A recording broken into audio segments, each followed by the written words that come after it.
we may not experience the real storms or yung literal na storms, yung bagyo. Pero sa buhay natin, aaminin natin, maraming mga storm sa buhay. Pero ang binibigyang din po ng mga storm sa buhay natin kung paano tayo mag-respond. Okay, so ngayong umaga po, tayo po ay mag-aaral ng salita ng Panginoon sa aklat po ng Marcos or Mark, chapter 4, verse 35 to 41. Hilingin ko po lahat sa pagtayo as we give respect to the Word of God. So let me read this passage of the Scripture at i-meditate po natin. So Mark chapter 4, verse 35 to 41, babasahin ko po. And the same day, when the even was come, he said unto them, Let us pass over unto the other side. When they had sent away the multitude, they took him even as he was in the ship. And there were also with him other little ships. And there arose a great storm of wind, and the waves beat into the ship, so that it was now full. And he was in the hinder part of the ship, asleep on a pillow. And they awake him, and say unto him, Master, carest thou not that we perish? And he arose and rebuked the wind, and said unto the sea, Peace, be still. And the wind ceased, and there was a great calm. Verse 40, And he said unto them, Why are you so fearful? How is it that ye have no faith? And they feared exceedingly, and said one to another, What manner of man is this, that even the wind and the sea obey him? So, ang mensahe po nating bibigay sa atin ng Panginoong title, What bothers you? Ano bang mga bumabagabag sa iyo? Ano ba yung mga gumagambala sa iyo sa paglilingkod sa Panginoon? There are storms in life, financially, sa family, may division, pero kayang pakalmahin yan ng Diyos. Amen? Tayo po'y manalangin, Panginoong Diyos, alam ko po, Panginoon, sa aking sarili, I am not worthy to stand behind this pulpit, but your grace is sufficient, Panginoon, to be able to continue in the ministry. Lord, if there's any iniquity in my heart, please cleanse it and remove it so I can be effective. If there's any sin, Panginoon, na maghihinder, na maging blessing sa mga kapatiran, Panginoon, I pray, Lord, for your grace. If there's someone here, Panginoon, experiencing storms in life, troubles in life, I pray, Lord, from your word, that we may learn how to respond sa mga bagyo po ng buhay. Panginoon, dalangin ko rin po, Panginoon, sa mga wala pang relasyon sa iyo, I pray, Lord, na ngayon din pong araw na sila po yung makakilala at makasumpong ng kaligtasan galing po sa inyo pong salita. Panginoon, sa umagang ito, I am praying for the outpouring of the Holy Spirit, Panginoon. Maliban na lamang ang presensya mo, Lord, wala rin po akong makakomplish. Kaya, Panginoon, hide me and let thy word, Panginoon, ang mangibabaw sa umagang ito. Lord, speak to us, correct us, encourage us, in the mighty name of Jesus. Amen. You may be all be seated po. Maraming salamat. What bothers you? Okay, ano yung mga bumabagabag sa atin? So gusto ko lang pong i-share yung experience namin when I was in Tacloban, year 2013, yung Yolanda. But prior to that storms, yung year 2013, I believe hindi ako nagkakamali, yung Olonga po ay sumailalim sa state of calamity. Kung alam niyo po yun, yung hanggang forestry bumaha. Sumailalim sa state of calamity hanggang sa nagpunta kami sa May Subic, may mga namatay sa landslide. So, kinukondisyon na pala kami sa Yolanda. At alam nyo, ang isang lugar na dinaanan po ng bagyo, like there in Samar, Eastern Samar, Giwan, Hernani, kapag ang isang lugar dinaanan ng bagyo, everything was devastated, everything is destroyed, people are hopeless, people are crying, they are begging for help. Hindi pa nga natin iba doon, baka gusto nang mamatay. Kasi may mga nakausap kami doon, lahat ng anak niya, asawa niya, patay, siya lang natira. So paano mo sasalubungin yung panibagong hamon ng buhay when every loved ones of your family pass away because of the storms? So talagang napakatindi po nung, kaya nga po pagka pinapalabas po yung video, talagang hindi ko po maiwasang maiyak, maluha. Hindi po dahil payat po ako doon at mataba ako ngayon. Kung hindi, nakita ko po kung gaano katindi yung bagyong dinanas po nila. And those experience are the literal storms.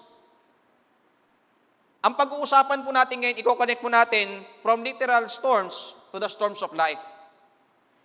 Hindi nga natin maranasan yung bagyo sa kalikasan, pero yung bagyo po sa buhay natin po pwede nating maranasan. And as we start sa ating introduction, God did not stop being powerful in our lives. Alam niyo po ba yon? Hindi tumigil ang pagiging makapangyarihan ng Diyos sa ating buhay. You know, mga kapatid, kaya hindi makapag-perform ng miracle yung Panginoon sa buhay natin. You know what is the main reason? Because we are always doubtful. Lagi tayong nagdududa sa Panginoon. And what is the background of Mark chapter 4, verse 35 to 41? Ano po bang background nito? Ano po bang context ito? Ano po bang segment nito? For us to understand the message this morning. The story of Jesus calming the storm is a story about revelation of Jesus as God. Ayun po yung pinaka-essence po nun eh. Yung pagkalma ng Panginoon sa bagyo sa gitna ng dagat, ito po ay nagpapakita na si Jesus ay Diyos. Kaya nga po mga kapatid, we have to understand na dapat mas kilala natin ang Panginoon sa ating buhay sapagkat kapag dumating ang storm sa buhay natin, we know how to respond because we know the attributes of God. Kasi kung hindi po natin masyadong kilala ang Diyos, marahil ang ating pong faith ay mag-wave. Okay? Magkakaroon tayo ng change of behavior. At hindi naman po tayo lahat excuse dyan. Now, in addition, we have the reminder that He can be trusted. Like the disciples, we must consider whether we will respond to the situation of our lives with faith in God or with fear of our situations. So dito po makikita po natin, sinasabi ng ating introduction na tayo ay magre-respond dalawang bagay, with faith in God or with fear of our situations. Kasi the only thing lang naman na natatakot tayo sa storms ng buhay kasi hindi natin kilala masyado yung Panginoon. Okay? Are you familiar to the story of Horatio Spafford? Si Horatio Spafford, kilala po ba natin? Si Horatio Spafford, kung pag-aaralan po natin ang kanyang biography, kung di ako nagkakamali, siya po ay very successful lawyer sa United States. I think sa state ng Chicago. Successful lawyer, pag sinabing successful lawyer, marami siyang naipanalong kaso. Pag marami kang naipanalong kaso, marami kang pera. At dumating sa punto ng kanyang buhay na nagkaroon po ng great fire in Chicago. Malawakang yung sunog. Lahat ng mga pinundar niya, lahat ng mga pinaghirapan niya, naging abo po yun. At sa kagustuhan po ni Horatio Spafford na yung family niya ay maging safety, pinaalis siya po at pinasakay niya po ng barko. At alam niyo po, to make the long story short, ito pong si Horatio Spafford ay nakatanggap po ng tawag na sinasabing, lahat ng pamilya mo ay namatay dahil sa aksidente sa dagat, nalunod silang lahat. Yung ari-arian niya po nawala, yung mga anak niya nawala. Ano po yung respond niya? Sumulat po siya ng kanta na, It is Well. Sabi po dun sa kanta, When peace like a river attendeth my way. Ano pa sabi niyon? When sorrows like sea billows roll. Ano sabi ko sa chorus? It is well with my soul. It is well with my soul. Ako po naniniwala kung bakit si Horatio Spafford nag-respond instead of complaining and questioning God. Bakit nag-respond siya ng positive sa buhay? I believe with all my heart, kilala niya ang Diyos. He knows that God will comfort him in times of trouble. He knows that God is the peace of mind, kaya po siya nag-respond ng ganon. Pero kung iba-iba po yun, baka yung iba nag-inom na tayo ng alak, no? Pumunta tayo sa iba-ibang lugar. Kaya sa buhay po natin, minsan po sa buhay natin, we forget that God is omniscient. Hindi po ako nagkakamali pag sinabing omniscient, all-knowing. Meaning, He knows what's happening. He knows what He is doing. Don't question God if we are sometimes experiencing great trials in life because God cares. He is omnipresent. He is present everywhere. Alam niyo po in the book of Mark natin mo binasa, Mark chapter 4, verse 35 to 41, may bagyo eh. May bagyo. Nakasakay sila sa may ship. May bagyo, malakas na hangin. And then, si Jesus Christ nandun sa may hinder part, sabi ng verse, natutulog. Ang nakita lang nila, si Jesus natutulog. Pero hindi nila nakita na kahit natutulog si Jesus, Diyos pa rin. Nakuha po ba natin yon? Minsan sa buhay natin, iniisip natin natutulog yung Diyos sa buhay natin, hindi po. God is omniscient and God is present everywhere. Every situation, every successful lang buhay natin, every downfall lang buhay natin, nandyan po siya. He is aware. Aware po ang Panginoon. In Mark chapter 3 verse 15, tignan po natin balik po tayo kasi pinag-aralan ko po to in Mark chapter 4, bumalik po ako sa Mark chapter 3. At kung titignan po natin in Mark chapter 3 verse 15, sabi ng Bible, in Mark chapter 3 verse 15, and to have power to heal the sickness and to cast out devils. Alam naman po natin na yung mga disciple dito, binigyan ng kapangyarihan ng Diyos. Alam niyo po ba, we have the power to pray? We have the power to know God. Pero ano po nang ibabaw sa mga disciple? Ikaw ba naman, naglalayag ka Gitna ng dagat, kalmado, biglang babagyo. Siyempre, mababagabag ka nun. Di ba sa buhay natin, ang buhay natin parang dagat. Minsan kalmado, minsan maalon. Ang buhay natin, minsan may bagyo, minsan may araw. Pero alam niyo mga kapatid, kapag tayo dumaranas sa mga pagsubok sa buhay, lagi nating iisipin, pagkatapos nito, blessing. Amen? Pagkatapos ito, blessing. So makikita po natin na ang mga disciple, binigyan ng kapangyarihan ng Diyos. Hindi lang po Ang lapit-lapit ni Jesus Christ sa kanila, meron silang direct and close access sa Panginoon. Di po ba? Parang ginawa nila, ginising nila, na para bang hindi alam ng Diyos yung nangyayari. Mga kapatid, sa buhay natin, wag nating isipin na hindi alam ng Diyos ang nangyayari sa buhay natin. We have to know, or we have to realize that knowing God is more important than trusting God. Kasi hindi ka makakapagtiwala sa isang tao na hindi mo kilala. Alam nyo kung bakit maraming mga Kristiyano po na hindi marunong mag-respond sa storms ng buhay? Kasi we are not reading our Bible. Agree po ba tayo doon? And if we are not reading our Bible, chances are, yung faith natin magbabago. Pero kung tayo pababad sa salita ng Diyos, babad sa panalangin, alam natin kung anong katangian ng Diyos sa buhay natin.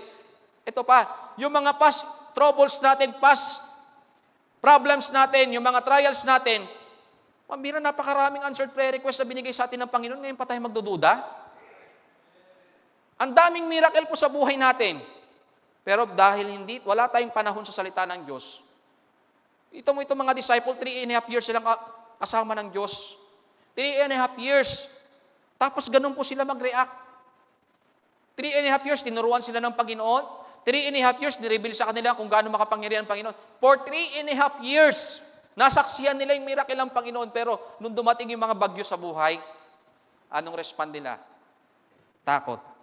Now, ano po yung makikita po natin sa mensahe ng salita ng Panginoon na pwede po nating matutunan?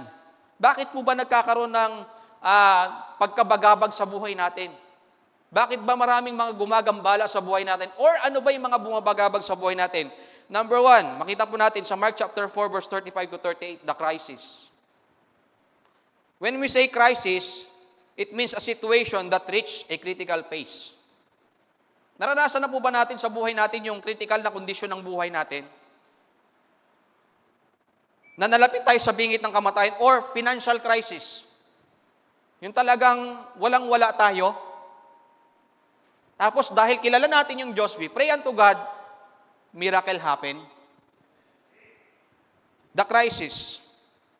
Ito po yung mga bumabagabag Financial crisis, family crisis, may mga pag-aaway, church crisis, may mga divisions. Now, ang tanong ko, aalis ka ba sa pananampalataya mo dahil sa mga ganun lang bagay? Aalis ka ba sa church dahil sa mga ganun pangyayari? Wala ka pala Sabi na, aalis ka, sabi, wala ka pala Di ba? Akala ko ba matapang ka, di ba? May mga akala ko ba matapang, akala mo matibay ka, wala ka pala Marahil ganun sinasabi sa atin ng Panginoon, Alam ko po bago ako sa ministry. In my life, napakaraming ko na pong trouble o pagsubok na daanan sa buhay. And I can say that God's still good. Maraming miracle po sa buhay namin. Naranasan ko lumubog sa island. 30 minutes kami palutang-lutang. Pero alam niyo yung Panginoon, napakabuti. Dumating sa aking buhay na yung dalawa kong anak, sabay nagkasakit, nag-uumpisa ako sa Santa Cruz. Habang nandoon ako, na ospital yung anak ko, tapos si Seth, sabay sila nagkasakit. Akala ko yung anak ko mawawala na sa amin, si Sean. Kasi dinala namin sa ospital, hindi gumaling. Dinala namin sa doktor sa Olongapo, yung gamot hindi mabisa. Alam mo, Brother Alex, sabi nagka-travel ako, sabi ko sa Panginoon, Lord, ginagawa ko po kasi sa sarili ko eh. Lord, pagod na ako, gusto ko ikaw ang mag-asikaso. Punta ako sa doktor, kinausap ko yung doktor. Sabi ko, Dok, yung gamot po na binigay niyo, hindi may epekto. Masagot mo naman sa akin, sige, kung lantang gulay na, i-hospital mo na, baka mawala pa yung anak mo. Pauwi ako, sabi ko, Lord, pagod na po ako. Siguro, Lord, ito yung tinuturo mo sa akin. Umiiyak talaga ako habang nakamotor ako. Si Mrs. naka-ready na yung gamit kasi babalik namin sa dinalupihan eh. Bago ako magpunta doon sa doktor, sabi ko, ang init-init naman, sabi ko, sana umulan. Init. Pag-uwi ko, umulan, abutan pa ako ng ulan. Si Mrs. naka-ready na. Alam nyo, so happen talaga na umulan. Dahil si Tito Rodel nga, sabi ko to, pakihatid na lang, ikaw may tricycle. Iwan sa akin si Seth. May sakit din si Seth po noon eh. Lantang gulay sila parehas. Biglang umulan po. Sabi ko, Mama, pahintuin muna natin yung ulan. Alam nyo po, pagpasok ko sa kwarto, paglabas ko, maya-maya si Sean biglang gumapang. Biglang sumigla. Ano pong meron? Because I cry unto the Lord. Lord, alam nyo, to be honest, hindi ko sinisi ang Panginoon. Sabi ko, Lord, habang nagmumotor ako, kinakausap ko yung sarili ko. Alam ko, Lord, pagkatapos ito, blessing. Alam nyo, nangyari, miracle. Alam nyo, sa awa ng Panginoon, hanggang ngayon, hindi naman na sila sakitin. Alam nyo nagiging problema kung paano tayo mag-respond sa Panginoon. The crisis.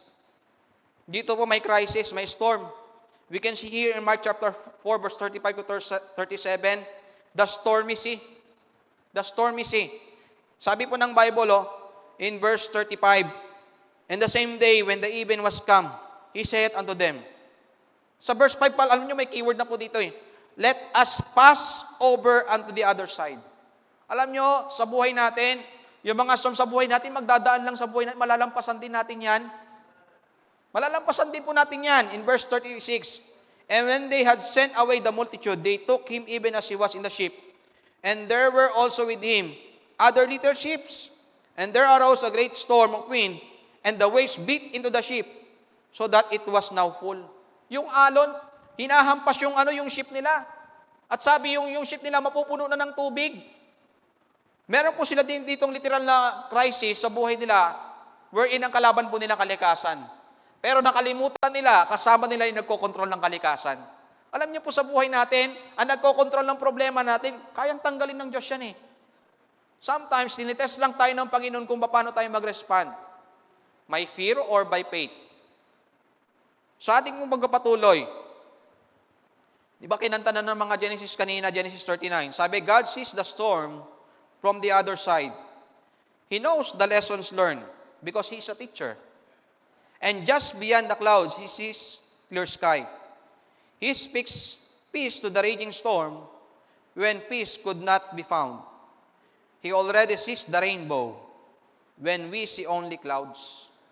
Minsan kasi sa buhay natin, nakikita lang natin ulap. Pero yung sa likod ng ulap, hindi natin nakikita.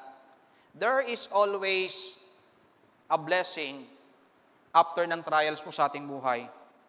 Psalms 107 verse 23 to 31. They that go down to the sea in ships, that do business in great waters, these see the works of the Lord, and His wonders in the deep. Kita niyo po, kahit kapangyarihan ng Diyos, nasa kailaliman ng dagat. For He commanded, and raised the stormy wind, which lifted up the waves thereof. They mount up to the heaven, they go down again to the depths. Their soul is melted because of trouble. Alam niyo po nangyari sa mga disciple, yung puso, yung kanilang nabagabag because of trouble. They reel to and fro and stagger like drunken man. And are their wits, and ano po ba nakikita sa drunken man? Lagi silang umiiyak, walang direction ng buhay, there is no hope, there is no help. Alam niyo po tayo, mga mananampalataya, we are supposed to be victorious. Pero but the way we react, para tayong drunken men. Alam mo yung iligtas pa lang tayo ng Panginoon sa kasalanan, victory na po yun eh. Pero alam niyo po, makita po natin dito, sa verse 28, Then they cry unto the Lord in their trouble, and He bringeth them out of their distresses. He maketh the storm a calm, so that the waves thereof are still. Then they are glad because they be quiet, so He bringeth them out unto desired haven. Oh, that men would praise the Lord for His goodness, and for His wonderful works to the children of men. Alam nyo, madali magpuri sa Panginoon kapag walang problema eh. Alam nyo, ang tunay na ugali ng isang mananampalataya, kapag may storm sa buhay, nagkaroon ka lang ng storm sa buhay, hindi ka na magsisimba. Nagkaroon ka lang ng storm sa buhay, hindi ka na magbabasa ng Bible. Nagkaroon ka lang ng storm sa buhay, na-discourage ka kay brother, sister, mag-stop ka na sa ministry. Di ba? Ganun po yung nangyayari sa atin. Lahat po tayo. Paano tayo mag-respond? And consider Paul, napakadaming storm siya sa buhay, pero ano sabi niya sa 2 Corinthians 11 verse 25? Sabi niya, thrice was I beaten with rods. Tanong ko dito, meron na bang binugbog dito dahil nag-witness? Meron na bang binugbog dito dahil nagbi-mission? Meron na bang binantaan dito na papatayin kita pag nag-mission ka? Wala, di ba? Sabi nga ng isang kapatiran, hanggat di ka nabubugbog, magpatuloy ka sa gawain. Sabi ni Pablo, 3 beses akong hinataw. Once, I was stoned, binato. 3 beses, thrice, suffered shipwreck. Alam niyo shipwreck, nasira yung bangkang sinasakyan niya. At sabi po ng Bible, a night and day, I have been in the deep. Araw at gabi, sa may tubig. Ang lamig po nun. Paano mag-respond si Pablo? Ano po yung respond niya? Hindi niya po tinakbuhan yung bagyo sa buhay niya. But rather, nag-respond po siya sa Panginoon. At even in the, jail, nagpuri siya sa Panginoon. Umawit pa nga sila eh. Jesus and His disciples suddenly encounter a great storm while crossing the sea of Galilee in boat.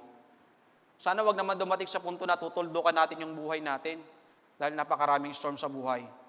Kung kukunin po natin yan lahat, hindi talaga natin kaya. Bigay natin sa Panginoon. Again, God did not stop being powerful. Lagi lang tayong doubtful.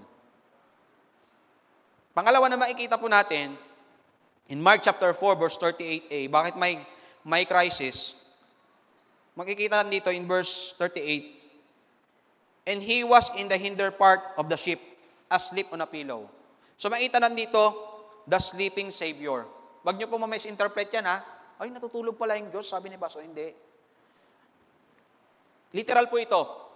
Nasa katauhan siya, natutulog siya literal. Natural, pagod siya, nasa katauhan po siya eh. But it doesn't mean na siya ay natutulog, hindi niya alam kung anong nangyayari. Omnipresent nga siya eh. He knows everything eh. The sleeping Savior. Sa tingin nyo dito, sa part po na ito, wala bang pakialam si Jesus sa kanila? Natutulog lang eh. Umaalo na eh. Pastor, umaalo na, hindi pa ba ramdam na Jesus yun? Pagod nga eh. Malay mo, pagod magturo. So, sa tingin mo ba natin, sa isip natin, wala po bang pakialam yung Panginoon sa kanila? I don't think so. Ano sabi ng 1 Peter 5 verse 7? Casting all your care upon Him, for He careth for you. Kapatid, kaibigan, wala man pakialam sa iyo yung pamilya mo, ang Diyos may pakialam. Kapatid, kaibigan, nag-ministry ka, wala man pakialam yung tao sa ginagawa mo, ang Diyos may pakialam. May mga problema ka sa buhay, may storms sa buhay, ang Diyos may pakialam. When faith is absent, the fear is present. Baliktarin natin. When fear is absent, the faith is present. Nagets po natin? Dalawa lang naman po yan eh. Kapag ang pananampalataya ay absent o wala, ang dyan yung takot. Pero kapag ang takot ay wala, ang dyan yung pananampalataya. Ganun po nangyari sa mga disciple.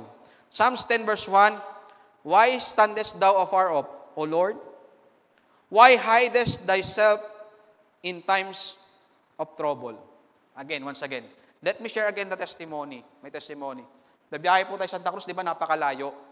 Ito, hindi to alam ng asawa ko, hindi to alam nila Pastor Rodic. Ayaw ko kasi sila mag-alala eh. Habang nagabiyahe po ako sa Santa Cruz, nakabangga po ako ng Innova. Nakatulog po ako. Nakabangga ako ng Innova. Sabi ko, naku, wala akong pera. Ang pera ko lang po nung dala, 500 pesos.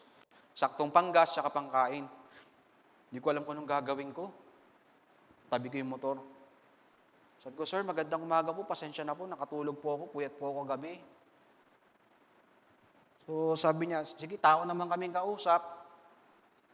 Sabi niya, kasi isang panel yan eh. Kinabahan ko, sinabi niya, isang panel. Sabi ko, magkano po ba? Ganito na lang, sabi niya, kunin ko yung number mo, picturean ko yung lisensya mo, at mapag-uusapan namin. Sabi ko, dalawa pa po yung baby ko, wala po akong dalang pera dito. Sabi pa nga sa akin, hindi ka ba makakapag-abot ngayon? Hindi po, wala po talaga akong pera eh. Pray ako ng pray sa isip ko, sabi ko, Lord, mabait sana kausap to. Sabi niya, o sige, kunin ko na lang yung number mo, mag-usap tayo. At sabi niya, saan ka ba? Taga saan ka ba? Taga-Olonga po ako, nag-mission po ako sa Santa Cruz. Saan ka nag-mission? Anong religion mo? Sabi ko, Baptist po, pastor po ako. Hindi, nagkausap-usap na po, nakausap ko yung kasama niya. Ito kasi yung amo ko eh. Sabi ko, ma'am, wala talaga akong pambayad na ganyang kalaki eh. Sabi niya, tao naman kami kausap, basta makipag-communicate ka lang sa amin. Alam niyo, sa awan ng Panginoon, hindi ako kumuha ng budget sa family ko. Nabayaran po natin, sabi, ang pinabayad ng 2,000 pesos. Alam niyo, may awa yung Panginoon eh. Okay? Minsan siguro yung napakalit na storm sa buhay natin, minsan binabaliwala natin na tumawag sa Panginoon. Diba? Kasi ang Diyos may pakailan po siya. Especially gawain ng Panginoon yung ginagawa natin. Now, like what I said kanina, when faith is absent, the fear is present. Ganito rin po sa Psalms chapter 10 verse 1, napakarami nating question sa buhay. Why standest thou afar off, O Lord? Why hidest thou thyself in times of trouble? Psalms 22 verse 2, Oh my God, I cry in the daytime, but thou hearest not. Di ba ganyan tayo, Lord? Nag-pray naman ako sa iyo, bakit hindi mo sinasagot? Hindi mo dinidinig. And in the night season, I'm not silent. Minsan nagtatanong tayo sa Panginoon, Lord, bakit naman ganun? Nagpipray ako eh. Hindi ka nakikinig. Don't expect God is talking to you when our Bible is closed. Don't expect that God will talk to us when we are not praying, kahit na may pagpapala tayo sa buhay o ano paman. Ina-expect natin, magsasalita ang Diyos, tayo nga tahimik na makipag-usap sa Diyos. Kasi nga po, wala tayong masyadong pagkakilala sa Panginoon. Diba? Marahil, napakasipag natin sa gawain, pero yung intimacy wala. Yung pagkakilala po natin sa Panginoon, wala. Kaya pagdating ng trouble, ang dami nating tanong sa Diyos. Kung kaya tayo tanongin ng Panginoon, kailan ka nagbasa ng Bible? Kailan ka nag-pray? Di ba? Kung ibalik tayo ng Panginoon. Tapos ngayon, may problema ka, sisisihin mo ko. At ang mahirapan ito, yung problema, yung storm sa ginawa natin, tayo ang may kagagawan. So makikita po natin na sa storm po ng ating buhay, we should always remember that God takes notice about our storms in life. So, una, crisis. Yan po yung mga bumabagabag. Siyempre, pag may crisis, may pag-iyak. Number 2, yung cry. Umiiyak sila po dito eh. Ikaw ba naman, tataas ng mga alon? Hindi ka ba iiyak nun? Kakabahan ka nun eh. Di ba? O, tignan po natin. Sa Mark chapter 4, verse 38, second phrase. And he was in the hinder part of the ship, asleep on a pillow, and they awake him, ginising nila, and say unto him, Master, carest thou not that we perish? Pinagalitan pa nila yung Panginoon, si Jesus. Wala ka bang pakialam sa amin? Napapahamak na kami, di ba? Minsan ganyan sa buhay natin, Lord. Wala ka naman yatang pakialam sa atin, eh. Ano may pagpapala kami, pakialam ka ba sa Diyos? Nung maayos buhay buhay natin, naalala po ba nating dumalaw sa bahay-sambahan? Di po ba? Gusto natin magkaroon ng pakialam sa atin ng Diyos, pero pag maayos ang buhay natin, wala tayong pakialam sa Panginoon. Natutulog ang Diyos, pero nakalimutan nila na ang Panginoon, He knows everything. Naniniwala po ba tayo na Jesus is God? Sabi ng John chapter 10 verse 30, I and my Father are one. Kung anong attributes ng Ama, attributes ng Panginoong Jesus. Di ba? Nagkatawang tao lamang siya. Pero anong pong ginawa nila? Yung iyak nila may reklamo. Iba yung iyak sa yung nagsusumamo sa Panginoon. Yung iyak po nila may reklamo. The disciples are filled with fear. They shout to Him, carest thou not that we perish? Yan po yung sinabi nila wala ka bang pakialam sa amin, Panginoon? Tandaan po natin ang Panginoon, kung walang pakialam, wala tayo po dito ngayon. Okay, Psalm 77 verse 7 to 10. Will the Lord cast off forever? And will He be favorable no more? Is His mercy clean gone forever? That His promise fail forevermore? Hath God forgotten to be gracious? Tandaan nyo, hindi makakalimutin ng Diyos. Tayo ang makakalimutin. Hath He in anger shut up His tender mercies? Selah. And I said, this is my infirmity, but I will remember the years of the right hand of the Most High. As we can see here, the disciples are afraid. The disciples are anxious, malungkot. And ano po yung gamot sa takot? Ano po yung gamot sa pagkabagabag? Ako po naniniwala maging mapagpasalamat.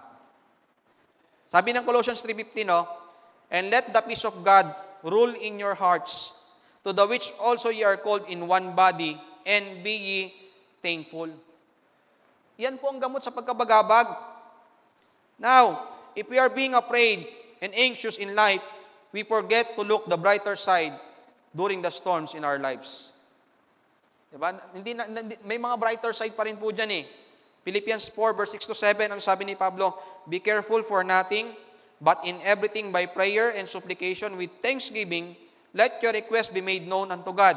Ano sabi ng verse 7? And the peace of God, which passeth all understanding, shall keep your hearts and mind through Christ Jesus. Paano may kiklaim yung peace of God? Hindi mo nga kilalang maigi yung Panginoon. Genesis nga lang, hindi natin mabasa. Amen? So, when peace of God rule in our hearts, may troubles man, may mga storm man, dahil matindi ang pananampalataya, Lord, alam ko, yung pagsubok na to, yung storm na to sa buhay ko, dadaan lang to, pagkatapos nito, Panginoon, blessing, so you can sleep peacefully. O ba? Alam niyo po yung fear, may dalawang meaning Unang fear, nakita ko lang po ito Fear means, forget everything and run. Fear. Tandaan natin yung problema, kahit takbuhan natin, darating sa buhay natin yan. Forget everything and run. Ito naman, face everything and rejoice. Alam niyo sa buhay natin, darating tayo sa storm sa buhay natin, we can still rejoice. Pastor, totoo po yan.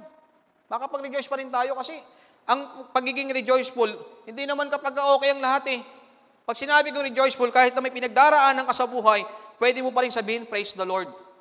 Lord, salamat. Binigyan mo ko ng problema para hindi ako maging mayabang. Lord, salamat. Dahil ginagawa mo ko mapagpasalamat kasi I learn how to depend sa iyo. Di po ba? Lahat. Kaya sa buhay po natin makikita natin, dalawa ng fear. Forget everything and run, or face everything and rejoice. Run to Christ. Kasi una, tumatakbo tayo sa tao, sa Diyos muna. And God will use people to help us. Yun po yun And then lastly, may pag-iyak, may crisis, then hindi naman habang buhay, crisis, hindi naman habang buhay. Pag-iyak Diba sabi ng Ecclesiastes 3, to everything there's a season, may panahon ng pagtangis. Diba? Hindi naman lahat ginawang permanente ng Diyos Sa pangatlo, merong calm.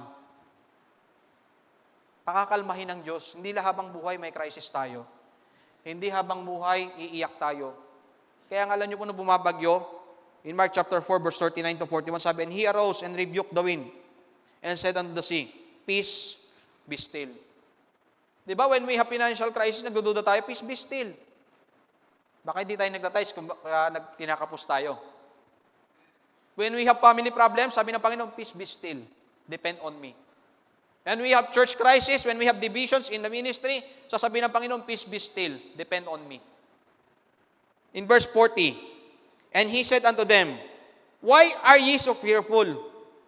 How is it that ye have no faith? Kita mo, na-rebuke patuloy sila ng Panginoon. Bakit kayo matatakutin? Kasama niyo ako eh. Nakita niyo yung miracle ko, lumakad ako sa tubig, binuhay ko yung patay. Paano nangyari na wala kayong pananampalataya? Diba sabi ko nga po kanina, when the fear is present, the faith is absent. Nung time po na to, yung mga disciple, yung faith nila absent. Fear po yung nangibabaw. In verse 41, and they feared exceedingly, and said one to another, what manner of man is this, that even the wind and the sea obey him? Nagtaka pa sila. Ang klaseng tao to. Na kahit yung hangin, kahit yung bagyo, sumusunod sa kanya. Tao. Nakalimutan nila si Jesus na nakatauhan, pero Diyos na makapangyarihan. Sa buhay po natin ganon. So merong calm. Tatlong bagay makikita po natin dito eh. Sa verse 39, yung makikita natin yung rebuke ng Panginoon. Sabi ng isang quotation, no, for our attitude in the storms of life will reveal who we are and whose we are. Makikita ang pag-uugali natin sa storm ng buhay natin ay magpapakita kung sino tayo at kung anong klaseng tao po tayo. In verse 40, makita po lang dito yung reproof. Verse 40, Jesus confronts His disciple for their lack of faith. For their lack of faith. And then verse 41, makikita natin dito the reaction. Ano may reaction nila? They are filled with awe. Pag sinabing AWE, namangha sila at His power. Alam niyo po sa buhay natin, dadaan ang storm sa buhay natin at kapag nalampasan natin yun, mamamangha tayo sa kapangyarihan ng Diyos. Ang bira-biro mo, Lord, napagdaanan ko yun, nalampasan ko yung mga ganun, Lord. Grabe ka pangyarihan mo, Lord. Muntik na ako mamatay, nalampasan ko yun, Lord. Lord, walang-wala na kaming pera, pero ginagamit mo yung ibang tao, nalampasan namin yun, Lord. Dumating ba sa punto niya na yung bigasan niyo po, kalahating gatang na lang, tapos, the next day, puno na? Alam niyo, kung tayo na naniniwala na ang Diyos makapangyarihan, we can experience victory sa buhay natin, sa storm sa buhay natin. What bothers you? What bothers me? Sino at ano ang bumabagabag sa iyo? Huwag sana yung tao yung babagabag sa atin para umalis tayo sa church. Huwag sana yung tao babagabag sa atin para umalis tayo sa gawain. At huwag sana yung physical blessings maging babagabag sa atin para tuldukan natin pananampalataya po natin. Psalms 29 verse 10, the Lord sitteth upon the flood. Bira yung Panginoon doon, nakaupo daw sa may baha. Literal ba to? Hindi. Ibig sabihin, kontrolado niya yung baha. Kontrolado niya yung tubig. Yet, the Lord sitteth King forever. Ang Diyos, hari siya magpakailanman. Siya yung hari ng kalikasan. Siya yung hari ng lahat. Psalms 93 verse 4, the Lord on high is mightier than this noise of many waters, yea, than the mighty waves of the sea. Ang Panginoon, siya yung hari ng lahat yung bagyo. Nilikha niya yan Ito pang isang bagay na hindi nakita ng mga disciples, when Jesus Christ is with them sleeping in the ship, they forgot that Jesus is the Creator. Diba? Ang Panginoon naglikha niya, posibleng hindi niya kayang i-control yan. Siya nga naglikha Di po ba? And, Psalms 23 verse 4, yea, though I walk through the valley of the shadow of death, I will fear no evil. For thou art with me, thy rod and thy staff, they comfort me. Sa ating magkatapos, meron pong kanta dito, babasahin ko po Does Jesus cares? Yes, He cares. Sabi ng lyrics, does Jesus care when my heart is pain, too deeply for mirth and song, where the burdens press, and the cares distress, and the way grows weary and long? Sabi ng chorus, oh yes, He cares.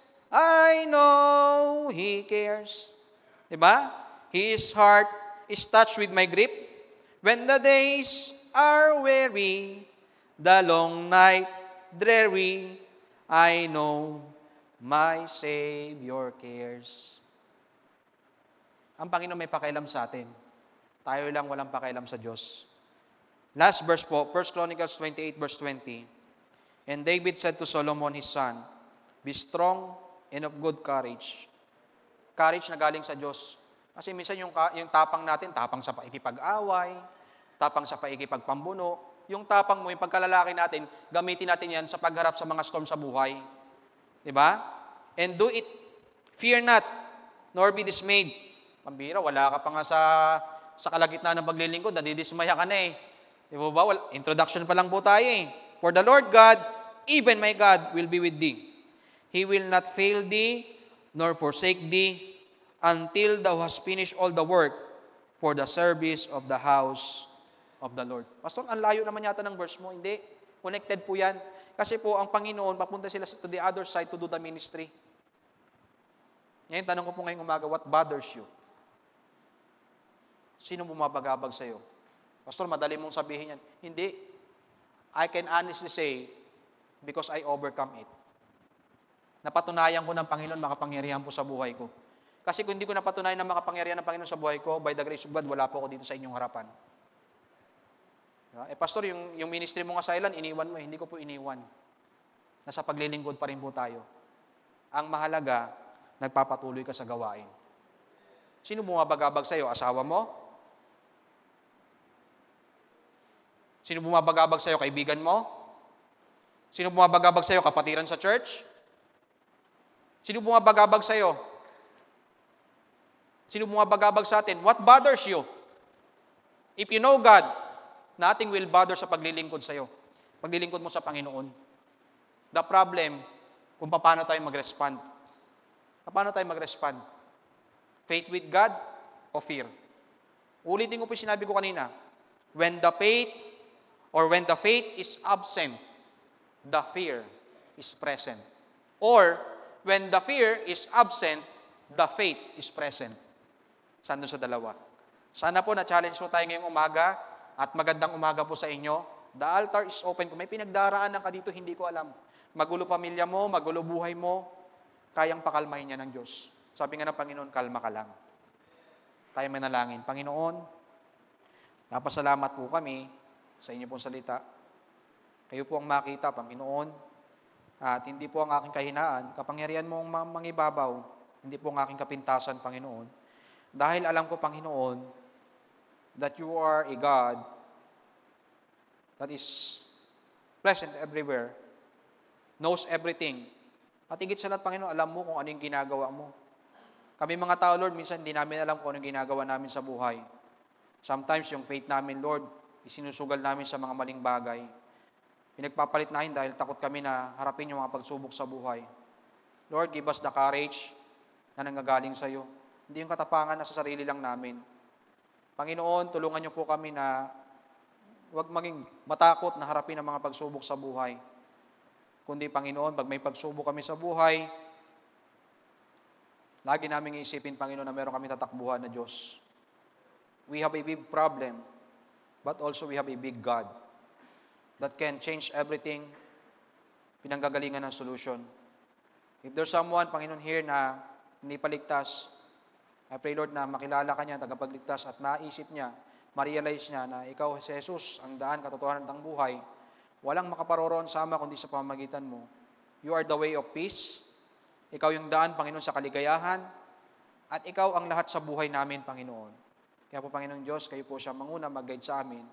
And bless the remaining part of the service. Sa iyo po ang kapurihan sa pangalan ng Panginoong Jesus. Amen. Amen. Good morning po.